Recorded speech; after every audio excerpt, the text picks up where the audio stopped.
Okay, so for the U.S. Catholic Bishop response video. So the first question asks, why does the Lord call the church to have concern for and serve individuals with disabilities?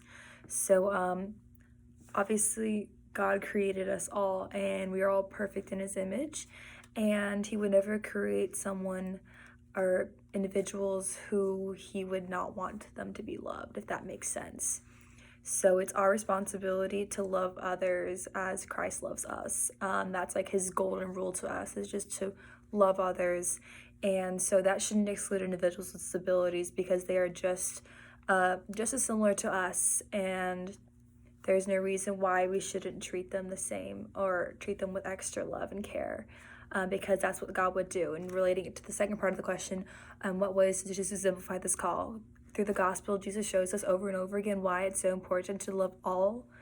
And even there's like so many circumstances where he heals the blind man, where he makes the crippled man walk, where he heals the lepers.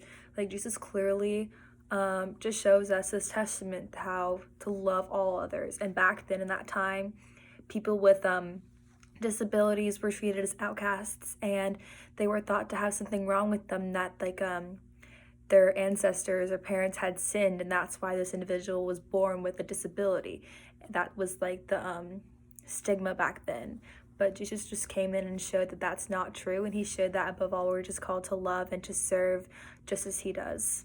So that should be a very important thing that we need to address. As for the second question, in what ways do you feel the pastoral statement can be updated and revised? There were a few things that stuck out to me. The first was the language being used in the statement. Obviously, this was back then, so things are a little different now. And so looking into a lens from the modern era towards this statement from back then, some of the language, like I'm looking at the article right now, they refer people with individuals as mentally retarded at some points, which obviously we don't use that language these days because it is considered to be insults to everyone, and that shouldn't be something that should be used. Obviously back then mental retardation wasn't used in a negative term or something bad, but like that's how that language is used now. Mental retardation is something bad, and so that if I were to revise this article, I would not include the words mental retardation. Also, they did say disabled people, which is using first person language, which is basically saying that basically making individuals' disabilities whole identity a disability, being like, oh, Sally has autism, and if I were to refer, oh yeah, like autistic Sally, like I would never say that, because that's basically identifying her as autistic, which are making her whole identity that, which she's not. So that's how I would update it. Another way that I would consider updating the statement would just to provide deeper clarity, because when I was reading the article, they talked about a lot about how to provide community and to address that, and to integrate individuals with disabilities more into like a Catholic society. But I feel like they didn't provide like a lot of examples of really how to do that.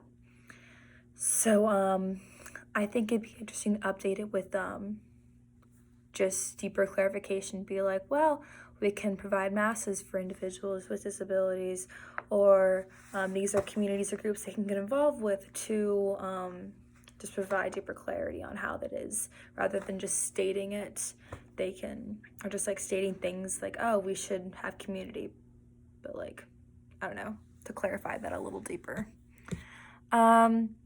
So the final question, reflecting on your experience, what is your response to the statements that were put in this, that were the paragraphs that were put in the syllabus?